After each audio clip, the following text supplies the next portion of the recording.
Oi, gente, tudo bom? Aqui é o professor Hermano e nesse vídeo eu vou falar das atividades referentes à nossa segunda videoaula, a videoaula que falou sobre a Primeira República no Brasil. Vamos lá então. No exercício número 1 eu quero que vocês falem sobre o Convênio de Taubaté. O que foi o Convênio de Taubaté? Qual que era a proposta fundamental dele?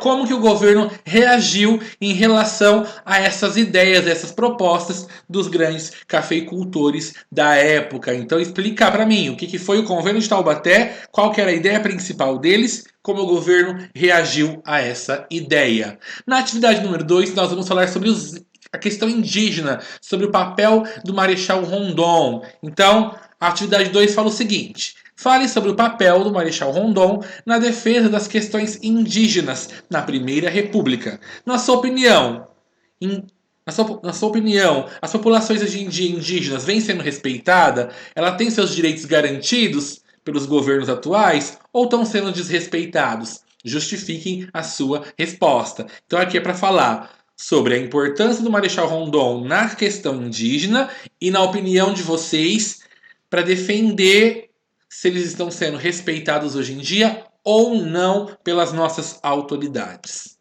Exercício 3, eu trago uma charge retirada da revista O Malho sobre um dos fatos que nós comentamos na nossa videoaula. Então, quero que vocês decifrem que fato, que revolta, que acontecimento que é esse e me expliquem o que a charge está representando com esses personagens. Vamos ler então o enunciado da atividade 3. O Malho foi uma revista ilustrada que tinha como principal característica a sátira política e o humor. Surgiu no Rio de Janeiro em 1902 e circulou por mais de 50 anos e se tornou um importante registro dos aspectos econômicos, políticos e sociais desse período. Observe a charge ao lado, publicado na revista, e responda: qual revolta o artista representou na imagem?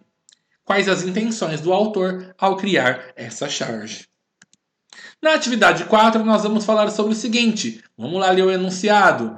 Durante o período da República Velha, iniciou-se o processo de industrialização de algumas regiões brasileiras, mudando o cenário urbano e social dessas localidades. Um dos principais atores surgidos nesse processo de industrialização foi a classe operária, impondo-se politicamente e acarretando a repressão dos governos do período.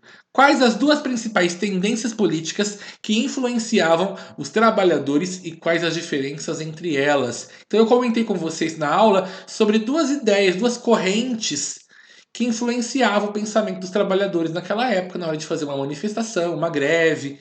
Então, quais são essas duas ideias, tendências políticas? Falem sobre elas, as diferenças entre elas, ok?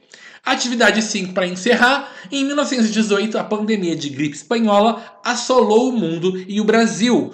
Quais foram as medidas do governo brasileiro para controlá-la? Que problemas o nosso sistema de saúde da época enfrentou? A situação daquela época se assemelha com a nossa em tempos de Covid-19?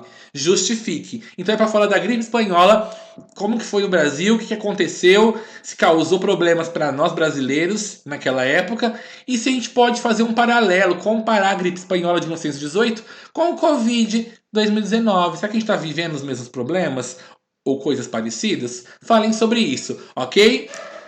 Aguardo então as atividades serem enviadas para mim nos meios de comunicação que vocês já conhecem, como WhatsApp, Facebook ou e-mail. E até a nossa próxima aula. Tchau, tchau!